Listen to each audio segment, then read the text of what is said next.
beautiful people. Today, my guest is Hitendra Wadhwa. He is the author of Inner Mastery, Outer Impact, How Your Five Core Energies Hold the Key to Success. His mission is to discover, codify, and teach the laws of success in life and leadership. He is a professor at Columbia Business School, where I have studied as well, where he was won the Dean's Award for Teaching Excellence. He is also the founder of Mentora Institute and Mentora Foundation, dedicated to helping build exemplary leads and inspired organizations. Previously, he worked as a strategy consultant at McKinsey & Company and was the founder and the CEO of a Silicon Valley startup, Paramark. Hitendra received an MBA and a PhD in management science from MIT Sloan School of Management. Hitendra, thank you so much for coming. I'm so excited to have you here today. Yeah, thank you, Natalia. It's a joy to be here with you and your listeners and to reconnect with you. Hitendra, I have met you during my MBA at Columbia Business School when I took your class on personal leadership and success. And what struck me back then is that this class taught the leadership and business management skills from a spiritual perspective, which I found personally so empowering and deeply moving. And in your personal career, you also combine East and West. You worked in management consulting at McKinsey. You studied mathematics at MIT. Yet you call Yogananda your spiritual teacher. Your work emphasizes the importance of spiritual development, or as you call it, the inner core.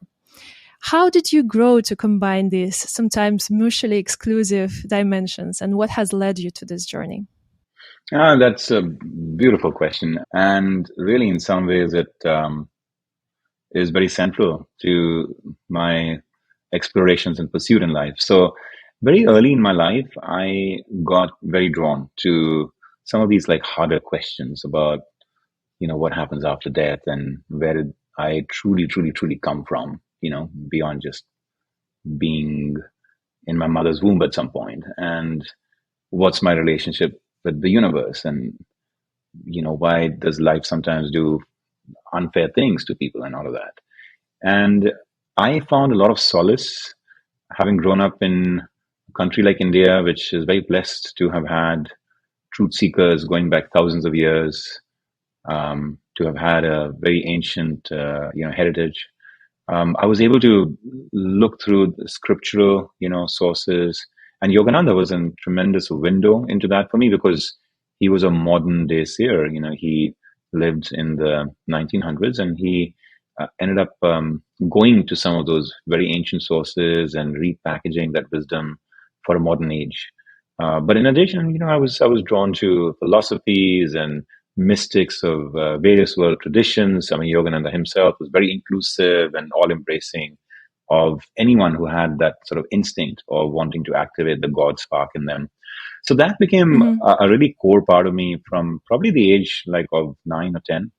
And then at the same time, I was very drawn and swept up by the charm of the world and of, human achievement. And initially for me, it was about pursuing academic success and the intellectual vistas that mathematics offered. And then I came to America, and then it became more about professional success as well. And, trying to be at the best firm or in the center of innovation in Silicon Valley and all of that.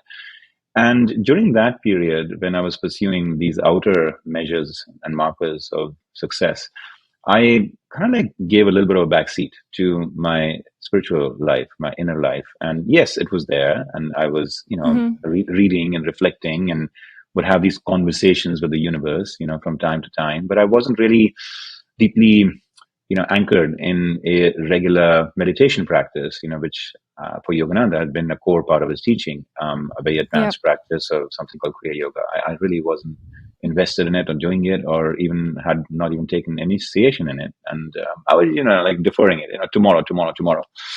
So my life swung from this very active phase in my teens of deep spiritual exploration to one where that was taking more and more of a backseat. Now, in the meanwhile, my soul was crying out, it was crying out for, Hitendra, that there is much more to life and to consciousness and to reality and to your purpose in this world than what you are doing justice to with all your outer, engagements. And so finally, in my early to mid 30s, that's kind of the time that I pulled back from Silicon Valley, came to New York, started to teach at Columbia.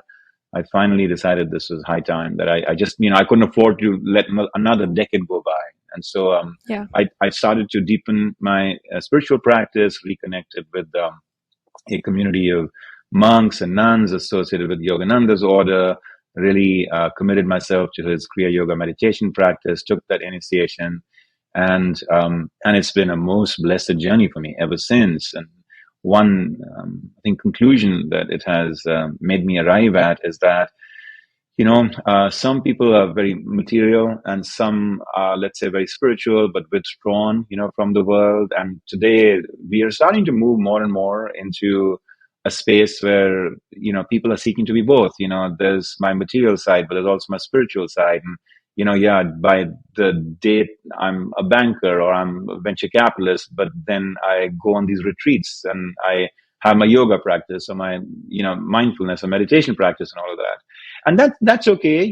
That saying is not material or spiritual, it's material and spiritual. I like that. But for me, what's been an even more transformative, realization over the last several years, that it's not material and spiritual, it's material is spiritual. That it's not that this is Mm-hmm. one part of your life and this is another part of your life. You got to come to a place where in every moment, you're the spiritual being that is engaging very actively and purposefully in material affairs. And that's perfectly fine. I mean, enjoy the world, within reason, and engage with the world, and pursue certain noble, intentions, and be very actively invested in the logic of nature and material life and the laws of outer success. But do that from your inner core. Do that from a place that is really inviting you to express what is most special and unique about you, just as there is something special and unique about every other individual and me.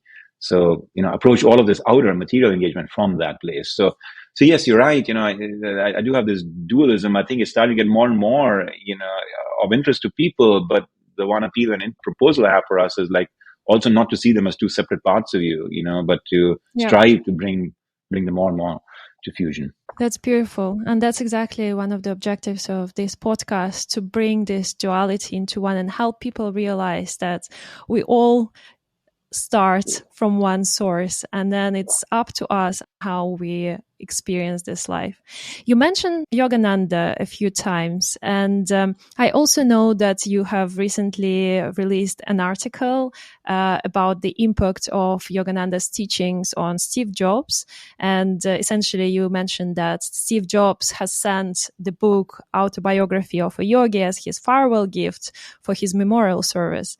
What are the key ideas of Yogananda's spiritual teachings that you think appeal strongly to Steve and would appeal to other entrepreneurs? Yeah.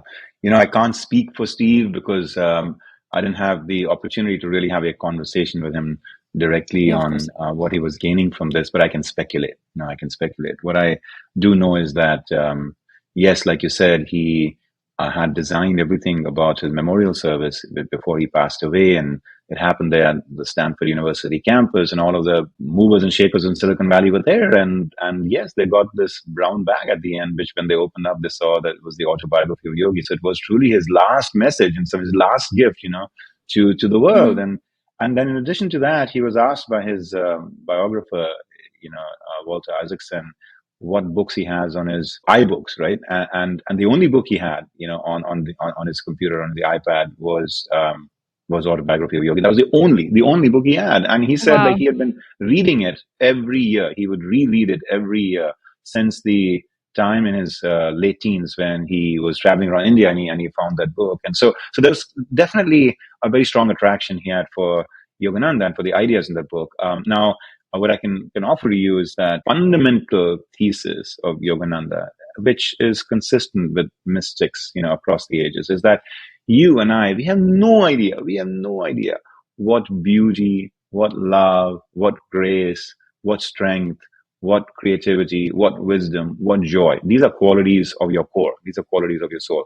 You have no idea Mm-hmm. how much of that resides within us as a free resource that is just something we access from the universe, and if we become grounded in that sense of identity, which goes beyond our physical characteristics, our age and ethnicity and all of that, towards that core, that we are, which is really a spark of the divine. It is a drop of this larger ocean of consciousness. And gradually, after connecting with that dot, dissolve the boundary between that dot and the collective consciousness, the collective creative Mm-hmm. energy that is out there. We start seeing ourselves less of a finite agent in this world for a small period of time, with Yeah. lamp that is lit to kind of do a few things and then it kind of just like dies out. No, instead we start seeing ourselves as a channel, as a transmitter of an infinite amount of love, an infinite amount of wisdom, an infinite amount of joy and creativity that is all accessible and there in the universe. And as a channel, we let it flow through us. And then we are not the Mm-hmm. doer. It is that creative force that is the doer. We are merely the channel through which that doing is happening. Mother Teresa, she would sometimes say, like, look, I was just the pencil through which God is writing this love letter to the world. If Yeah. you really like the love letter, would you like credit the pencil? Why would you credit the pencil? You Yeah. credit the writer behind the pencil. So I think that was his core message. And then what he did is he fused greatness both in the saintly spiritual realm with folks who were engaged very actively in the battlefield of life, and he profiled and honored some of the yogic like energy, so to say, that has been activated in great business and great artists and beyond. And therefore he brought about a validation to this idea that ultimately the material and the spiritual are meant to fuse, meant to be engaged on simultaneously. I think Jobs, as somebody who for a while had been drawn to the question of whether he should renounce the world and become a Himalayan wandering, monastic. Like, I think for him, Yeah. ultimately the conclusion was no, my purpose lies in the world, to go and do revolutionary things in the world. He thought much larger than life about the possibilities and the kind of revolutions and all of that. And he did believe that there was an energy out there and some principles of this universe was created, which if he tuned into, he could just manifest all kinds of seemingly superhuman things. And so I think for Mm-hmm. him, there must have been a lot of validation in the idea that Yogananda was seeking to ultimately offer a very practical science, a very grounded science of the pursuit of success by, in a sense, tapping into your highest potential and self-realizing, self-actualizing yourself. Yeah. Yeah, that's beautiful. And you touched upon the larger reality and how full it is with wisdom and love and everything is in excess that we are just channeling through our inner core. And I want to touch on the inner core later on, but just to finish on this larger reality topic and how Yogananda was able to channel those energies through Kriya yoga, my question is, well, first of all, do you practice Kriya yoga yourself? Have you been initiated in the end? And also, I wanted to remark on that Kriya yoga or yoga in general, initially, it is not just a common exercise of asanas that each and every one of us has tried at some point of life. This is a much bigger discipline. And if you could elaborate on what the true yoga is, that would be also good. Oh, thank you, Natalia. I mean, just your line of questioning, is obviously an evidence that you have given deep thought, and opened yourself up to really meaningful explorations on these topics. Yeah, Thank you. so you're absolutely right. I mean, I'm very happy to see the way in which we in the West have started to really invest more in well-being and health and the inner life. And one example of that is yoga. There are a few other, obviously, paths as well that we've been showing an interest in and borrowing from traditions and teachings of the East, like mindfulness and Buddhism. So now with yoga, as you're saying, the popular conception is that it's about certain physical kind of practices with a little bit of like maybe visualization thrown in.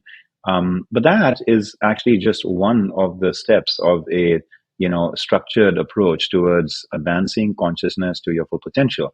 And one good structure through which to observe and understand it is something that was organized by one of the experts on yoga, Patanjali, and he has this thing called Yoga Sutras, the Yoga Sutras of Patanjali. And what it says is that ultimately, the intention and the word yoga, actually the definition, the meaning of the word yoga is union, union of your small self with the infinite self, the dissolution of the boundary between your individual and the larger self. And the steps towards getting there are step one, yam and niyam. And so in these steps, these are the do's and don'ts, the 10 commandments, so to say, thou shalt this and thou shalt not that. The idea is to live a temperate life. You don't have to be like super strict about everything, but just generally speaking, be mindful of, where your energies are going. If you are, over consumed with addiction or with emotional instability, etc., it's going to be unlikely that you will be able to harness, your energies and in a very intentional way advance forward, up that mountaintop that you want to go. And so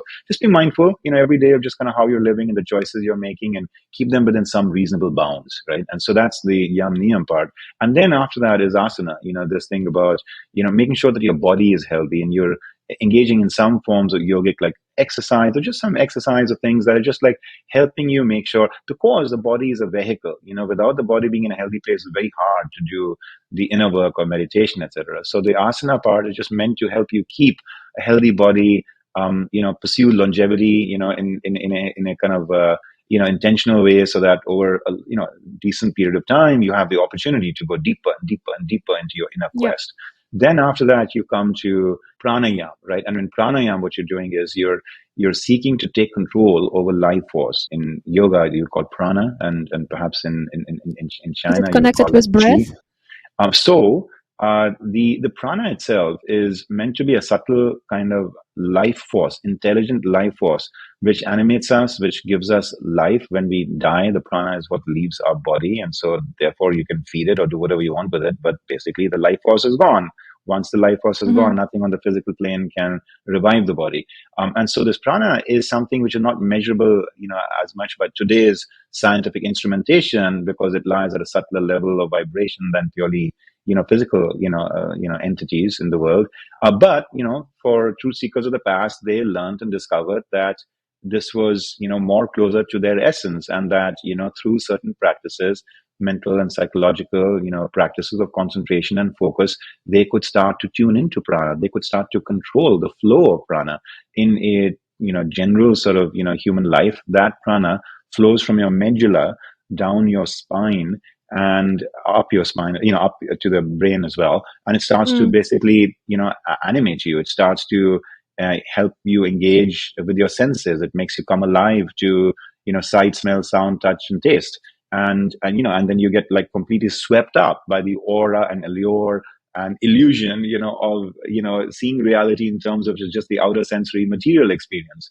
And what these truth seekers discovered is that, well, if you want to ultimately get to know your true essence, your true self, you got to reverse that flow. You got to take that, prana and start to pull it back from your senses up the spine to your centers of higher consciousness, which you have in the higher regions of your spine and then also in your brain. And so, pranayam, that step after the asanas is to start to take control, of the life force. And then, pratyahara is the next step. And in pratyahara, what you're saying is, okay, once you've taken control over that life force through certain practice, then start to work towards reversing the flow, so that you start cutting it off from the senses, so that the distraction factor of the world, kind of gets to be eliminated, right? Because we all know that when there are sights and sounds and all that, our mind starts to quickly, go into race down one thought and one feeling and all of that. It's very hard to control it. So in pratyahara, you basically started to disconnect from the outer, so that you can now with prana work on the inner. And then that inner journey is through dharana and dhyan, and ultimately what they call samadhi. And in basically in dharana, you're basically trying to take full control of this inner space and get to concentrate your mind. And then in dhyan, you get to a place where you are saying that I'm going to concentrate on what? I don't want to concentrate on this trouble going on in my material life on the outside. I want to concentrate on a soul quality, on some aspect of the divine, something pure, perfect, graceful, which I can access from within, whether it is love or joy or like infinite grace or wisdom or peace or something. And so Yeah. you start concentrating, and tuning yourself in to that aspect of the creative consciousness. And ultimately, the quest is that you become fused with it, where, as Yogananda would say, the meditator, the act of meditating, and the object of meditation. So the meditator, the act of meditating, and the object of meditation all become one.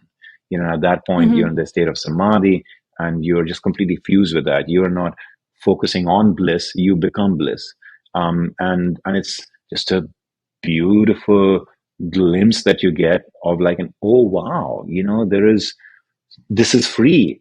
This is ever available. This is boundless. This is so pure and perfect. It's unconditional, Yeah. and I don't need to like earn my way into this. This is who I am at my essence. So, and all of this, starts to come to you experientially. It starts to come to you intuitively. It is not in words. It's not through a set of logical, Yeah. arguments. It's purely you experiencing your own essence. And so that is yoga. And within that, Kriya yoga is meant to say one way to help accelerate that is by following this Patanjali's yoga and doing so intentionally and consciously through certain practices that illuminated truth seekers of the past were able to discover and hone and get to formalize. And then these were secretly offered in the Himalayas to really earnest truth seekers from one generation to the next, thousands of years ago. One of India's great prophets, Krishna, who's revered Yeah. as an incarnation of God in India, he transmitted it to Arjuna, one of India's most beloved characters from the epic Mahabharata. And not just that, what Yogananda taught was that pretty much anyone who has pursued mystical paths and traditions has had some practice like this. And in fact, even Jesus, to his inner circle, the apostles, at a time when in the world, I mean, there really wasn't even much of an appreciation for things like electricity and magnetism at that time, right? This was Yeah. back in the dark ages. So if you had said that there was anything beyond purely the physical world, in terms of reality, you would be scoffed at, right? And you'd be laughed down. And so he had to be very cautious and careful of what he said and how he said it. A lot of it was in terms of stories and metaphors. And he left it to people based on their level of consciousness to be able to fully tune into his message. And maybe some would only tune in at the Yam Niyam level, the Ten Commandments level. Some would be able to take it to the next level and the next level. And then with his apostles, he was able to go very, very far. And he ended up, according to Yogananda and his interpretation and understanding of the Bible and Jesus' life, he was pretty much giving them the Kriya Yoga teaching as well. You asked me about my own journey in it. So in my early to mid 30s, finally, I made that pledge and I took the initiation from, Self-Realization Fellowship, which is Yogananda's organization, and made the commitment to follow this teaching and, do it every day. And then over time, I grew it, as I started to really feel more committed and more steady in my practice and rooted and, started to see the benefits come from it. I grew it from there. And yeah, absolutely. It's something I've never stopped doing now for the last about 20 years. And I'm just like super grateful. I mean, it's the greatest gift in my life, and one that I just feel so undeserving of all the blessings that it has yielded, over these 20 years. Thank you, Hitendra, for sharing such a beautiful experience. And that also brings me to the next question about experience, since you also mentioned that once you become more attuned to different levels of yoga, then your experience become more and more full and mystical as well. So did you have this mystical experience yourself then based on your continuous practice? Because what I always think about is that there's so many people who believe in X, Y, Z, but they never experience that. So it it is a mere belief, and therefore it creates a grounds for people to argue that it doesn't exist because it's a belief and it's not a reality. Now, how does belief transcends into reality is when we have our own personal experience that confirms it, when our subjective reality confirms it. So the question is, did you have such experience yourself at any point of life? Yeah, I think all of us, if we really pause and pay attention, may realize that there have been moments where we have felt very elevated in ways that has little to do with, let's say, the material conditions of our life. We have felt Mm-hmm. a sense of awe, in looking at, the vastness of the starlit skies, or we have just felt such a sense of kinship and connection to a bird, and walking in nature as Yeah. if like the bird and you are one, or you've felt just a joy bursting, in your heart, and it has nothing to do with the fact that, you did well at work that day or not. It's just something that has just bubbled up, from somewhere, or a deep sense of love, deep sense of love for the world, much more than just a single individual. So any or all of these are glimpses of our mystic identity, of what is present within us. And so I want to honor that. I want to open us up to the fact that, or at times we've had an intuition about something, which there's no reason, there's no data that we had, which would have suggested that that is what is going to happen. And then that Mm-hmm. actually happens, or something like that. Right. And so these are all examples of how we have access to forms of consciousness that, we have, like, in our general everyday life, like no idea about our full potentialities, right? So if you just take that as a Yeah. gift, that many people would say, yeah, it doesn't come. But the challenge is, how do you do it on demand whenever you want it? And also, how do you deepen that and make it more consistent? So Yeah. do it on demand, deepen that so that you get even more and more and more of that. And then also in a way that is very consistent. So it's yielding only positive outcomes. Sometimes we've had hunches and we were wrong, about them too, which means it's not consistent in us right now. That Yeah. capacity to fully tap our inner core's like guidance, our intuition from the core is not very consistent. And so yes, so the ultimate sort of mystical pursuit is one where the intention is to help you get more consistently, more deeply, and more on demand, like in touch with your core, and through that with the um, more universal consciousness that the core can help you access. Now, you've asked me about sort of what my journey has been there. I'll say two things. One is, in general, Yogananda teaching has been that go within.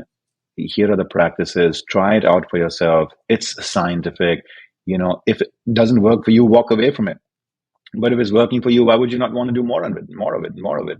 And so he's very ultimately, empowering to the individual to say, you make the call, you decide for yourself. But listen, here is what the truth seekers of the past have been able to develop, and and all of that, and it's been working for lots of people. Now give it a shot. That Mm-hmm. said, what he was also generally encouraging is not to very actively talk about your personal experiences in a broader kind of social context. And the reason for that is that they tend to be very intimate. They tend to be very, in some ways, personal, and you lose some of that. You lose some of that by talking about it. And so in general, Mm-hmm. you find that lots of people on these kinds of mystical paths tend to, some of them have a role to play as messengers, as teachers, as writers, as propagators. But generally speaking, the rest tend to be quietly, accruing the blessings, from within, deepening it, but not necessarily going out there and telling the world, like, look, I'm like so amazing in terms of what I'm experiencing, which you have no clue. And, Yeah. if you only did this, then you would, and all of that. So it's, in general, that's the case. Now, that said, there are a few things that I can feel comfortable sharing in our context, right? So for me, for instance, I think for each of us, we'll have our own fascination and romance with the divine. And for some, it may be through wisdom. For some, it may be through love. For me, it is through bliss. It is through joy, bliss, ecstasy. How does one really actively tap into that dimension of the divine. In fact, in India, one of the, in India has like 1,000 names for the divine, for God. Hmm. One of those names for God, which is the one that is my favorite, is called Sat Chit Anand. And Sat Chit Anand Hmm. means infinite, ever new, ever conscious joy. Um, and like, Beautiful. that's like my ultimate goal. Like, I want to be infinite, ever new, ever conscious joy. So Hmm. that's been my, my intrigue in my meditation practice as I strive to engage in, you know, pranayama, as I was mentioning, in pratyahara, Yeah. and then in dharana, which is like, okay, taking the mind inward and starting to prepare it to concentrate on something. And then dhyan, when I'm striving to get into the dhyan stage, for me, the focus at that point is on bliss. And I can tell you, Hmm. I've been doing this for 20 years, right? And I've been, not diluting my practice. From where I started to where I'm now, I've only sought to grow it or maintain it. And I mean, I wouldn't be here, doing it for 20 years, because Yogananda said, if it doesn't work, leave, right? If it wasn't Yeah. like doing something for me in terms of giving me a high, right? And so I tell you that the shift away from purely an intellectual intrigue with these ideas to a place of direct perception and experience of bliss from within, which has nothing to do with what's happening in the world. And then in your deepest moments, to observe the capacity in you to purely use intention, non-verbal, non-physical intention, to deepen, to increase the concentration and full immersion, to Hmm. just intensify that state, and to see that in fact these are faculties that each of us has at a level of pure consciousness that I seek to deepen. I seek to Yeah. immerse, I seek to concentrate, I seek to dissolve. And then gradually you get a little bit, a step closer to deepening, a step closer to immersion, to dissolving.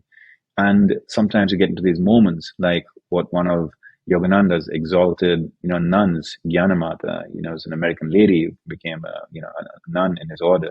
She once said, what, to me, meditation is like pushing a boat, on the beach, on the sands, and you push, and then at some point, the boat just starts to float on the ocean on Flow. its own. Hmm. And that's like the most beautiful state, right? Thank you, Hitendra. Thank you for sharing. It was super, super inspirational. And I like how you brought up two things. First, the role of intention in this experience or intent. And second, the fact that this space is intuitive and sometimes not consistent. And the more I talk with experts on those topics, I realize that the intuitive space can only be consistent once the intellectual space is tuned down. Because if our intellect messes up with our thoughts and we think what we need to do, in 5 minutes and 10 minutes from now, it's impossible to get to the intuitive space. And then the intent, whether the intent is driven by egoistic desires or if this intent is driven by the true desire to know and to get to learn about the divine. And that's back to your point when you say we don't really share this experience, because it's not like when we have these experiences it's cool and we want to brag about it, because that's basically reduces the whole objective of this experience. No, that's beautifully put. I should be interviewing you, Natalia, for this. Well, Yeah. maybe one day. And Yeah. let's go to the inner core now. You've mentioned it a few times before, and you talk a lot about it in your book, Inner Mastery, Outer Impact. So this concept of inner core and how to activate it, you say that it helps people realize their full potential and really start living a fulfilling life. So could you elaborate on what the inner core is and how to activate it? What are those key energies that activate it? Yeah. Yeah. Um, since we are having a conversation so freely about the spiritual life, in many faiths, we talk about, the human spirit, or the human soul. And so that's one way to think about your core, is as your soul. um, for some, that language is a little bit too spiritual, for them. They haven't really ventured forth into that arena. And I have found, therefore, reframing it, in terms of this notion of the core, can make it more accessible to them. In fact, I discovered that more through my own students, where over the years I would be teaching these five, energies, which we'll talk about in a couple of moments. And students would come to me and say, Professor, this is really helping me get in touch with my core. And so over time, I realized, like, that's a beautiful way to think about it and talk about it, and so I framed it in that way. So the inner core, to me, the inner core is the space within you and within me from where our best self arises. When we are in that Mm-hmm. place, then we are beyond ego and attachments and insecurities. And we feel, in some ways, very liberated from even aspects of our personality or our habits or our impulses, to be able to intentionally do what is appropriate and right for that moment. From a place of deep commitment to a noble cause, a deep sense of connection with those we work with and those we serve, a calm and receptive mind that is open to truth in whichever form it comes, a space of curiosity so that we are not rigidly, just locked in to certain patterns of habits or thought, but are open to receiving new information and adapting to it. Yeah. And finally, from a place of centeredness within, a joyful, place within, so that when we are showing up in the world, we are doing so to do our life's best work, to be of service. We are not there because we are carrying a lot of, let's say, emotional baggage, in us. And now others have to be, receiving that sort of not very processed or not very positive energy. And so that Mm-hmm. state of centeredness and connectedness and curiosity and calmness and committedness, that's what I call your inner core. And the point is, like, we have it, and we sometimes operate from close to it, and other times we drift away from it. And Yeah. in some ways, only each of us knows, how close we are to it versus how far we are from it. But we do know if we start paying attention, if we start acknowledging that we are not one being, we are many beings, depending on sort of the day and the moment and how far or close we are to that core. And Mm-hmm. so that some ways the quest in life is to get more and more and more, to be in a position to become aware of what your current state is and move it closer to the core. And then over time to deepen your pursuit of that core, your exploration and awakening to that core, because you may have a certain conception of what that core is, but perhaps there is a lot more to it, as you and I have been Yeah. exploring the conversation so far. But it's more wisdom, more bliss, more love, what have you. And then you asked about sort of what's in the core, or how do you access it. So what I've kind of proposed is, a purpose energy that kind of gets you there, a wisdom energy, a growth energy, a love energy, and a self-realization energy. And for each of the energies Mm-hmm. in my book, Mastery Outer Impact, I essentially offer you 5 stages that you have to go through to get to your core. So for purpose, it is about being stirred initially to want more out of life than purely the going through the motions of, outer material consumption and, engagement Yeah. and success. So you get stirred, and from stirring you get to searching, and from the searching you get to defining, and from the defining you get to focusing, and from the focusing you finally get to a fusing. And it's when you're in that fusion state that you and your purpose and your life and every moment is all being informed and guided and inspired by this very noble, selfless, non-attached kind of commitment to want to just, until the spark is there in you, until you die, you just want to keep like serving the world in that way. And so that's the purpose energy taken to its like fullest, level of activation of the core. And similarly, you have something like that for wisdom, and for love Mm-hmm. and growth and self-realization. That makes sense. That's super beautiful and kind of makes me want to go and buy the book to see what exactly I can do to activate those energies to get closer to the inner core. And as far as I understand, the inner core that you mentioned is there that we know is telling us something that is really true about ourselves. Now, what if this inner voice is telling us something that is limited by beliefs or fear or ego. How do you distinguish between the proper inner voice and the voice that is impacted by those factors? Yeah. Yeah, it's a great question. It reminds me of this moment where an American journalist was really fascinated by Gandhi. And so he goes to Gandhi and he studies him a little bit, for a few days, talks to him. And then he says, Mr. Gandhi, you always talk about your inner voice and how, this key decision and that key moment in your life was, informed and guided, by your inner voice. And he said, like, and that's a beautiful thing. But there are a lot of people out there who claim that they are following the inner voice. And some of them end up doing very evil and bad things in the world. And so it's dangerous, isn't it? Like to be just gullible to that impulse and pull from within. And so, how do you really know that it is truly your inner voice? And it's exactly what you said, and it's not your ego or your other, just distorted, beliefs or thoughts that are, guiding you. Do you first have to really convince yourself that it's the inner voice and then you surrender to it? And he reported that Gandhi looked at him as though like, did you understand anything about what I've been, discussing with you these last few days? Because it's the exact opposite. He said, it's the exact opposite. He said, first you surrender, then you will be convinced that what you're listening to is your inner voice. Yeah. And That's so, beautiful. so the whole quest for us is around how do you, just surrender, right? What does surrender mean? It doesn't mean that you become non-ambitious, non-driven, non-committed, no, none of that, right? You actually, are being invited by life to expend and direct your energies towards noble pursuits, from a place of tremendous, resilience and heroic pursuit and hard work and ambition and all of that. And so it's a little bit of a paradox.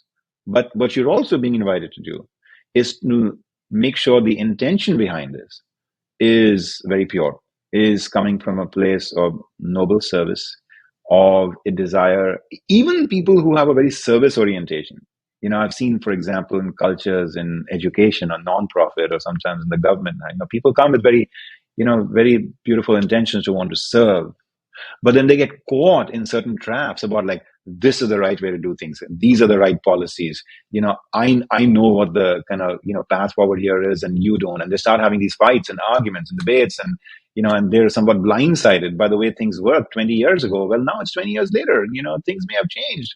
And so Yeah. surrender means, being able to create a free space within you where the spark of divine insight can just come, and where everything that you know can be integrated into a whole and a new understanding can emerge. And then you, without attachment to a certain habit, to a certain aspect of your personality, a certain way of doing things, you can choose to take the next move, in the world that you are meant to. So, and then when you create that free space and when all of your life experience integrates, and perhaps you also are able to tune yourself and become this channel to wisdom from the universe, that's a moment where you can do your life's best work. And I mentioned in my book in the last chapter on transcendence that, that's how, a Brahms composed, or a Puccini, or a Picasso sought to paint, or a Shakespeare, sought to write his poetry. I mean, these people all had a certain mystical, kind of way of recognizing that they were not the craftsmen or women. They were merely the channel. And it was when they brought their best training, their best expertise to bear, but then stepped aside to let the creator do her best work or his best work. That's when they were able to manifest, works of genius. And this is not me saying, this is them saying. I've got quotes from these individuals talking in the book about the process of creativity and how it truly for them is somebody else doing something through them.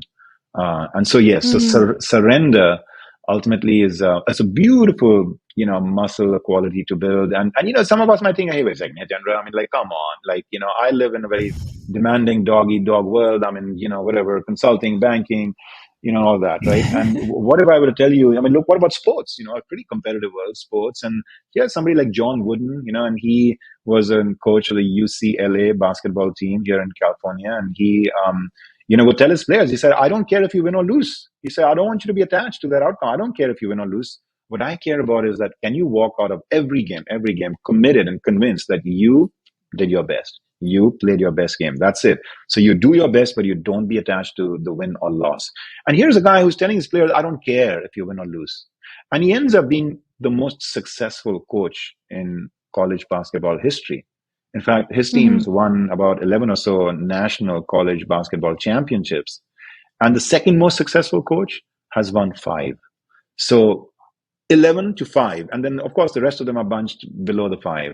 So how did he become such an outlier? And he had this philosophy, which is, I don't care if you win or lose. So it works. Interesting.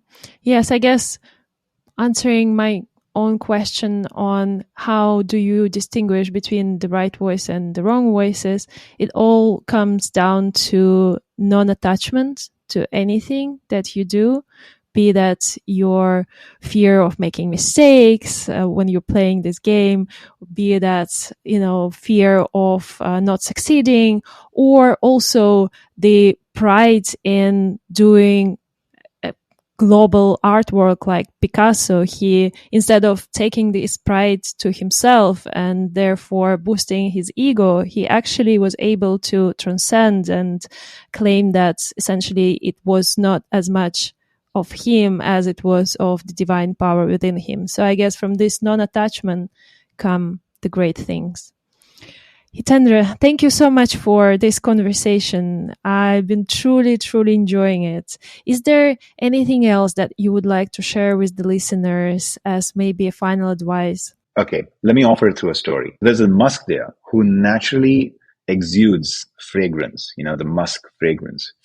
And at the same time, it's, really drawn to this fragrance and wants to discover its source. And so it runs about wildly in the mountains and is seeking to figure out where the source is. And it runs here, it runs there, it runs up the mountain. And then as it's getting to the top of the mountain, in just a desperate hunger for wanting to get to the source of this beautiful fragrance, he runs off the cliff, right, to his own demise.